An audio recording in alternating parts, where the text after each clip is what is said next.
Welcome to the Salmon Runs YouTube. Enjoy the video. You're interrupting an update in progress. Act now to reduce corruption risk.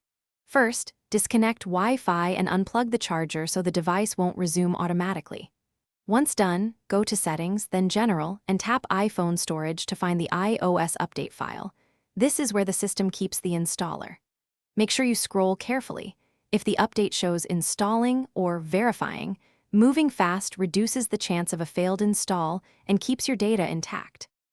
After locating the update, tap the update entry and choose Delete Update. This removes the installer from storage and stops the immediate resume.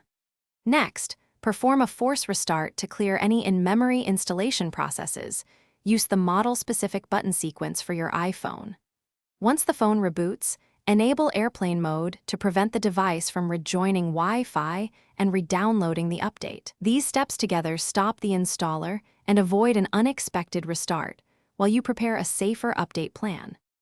Make sure the update is gone, then reconnect to Wi-Fi only when you're ready to manage installs manually by checking Settings Right Arrow Software Update. If the update reappears, try resetting network settings to stop automatic delivery, or connect your iPhone to a Mac/PC and manage the software via Finder or iTunes to control the install. Finally, always back up your device with iCloud or a computer before retrying an update. If issues persist, restoring from a backup. Thanks for watching. Consider subscribing if we helped you.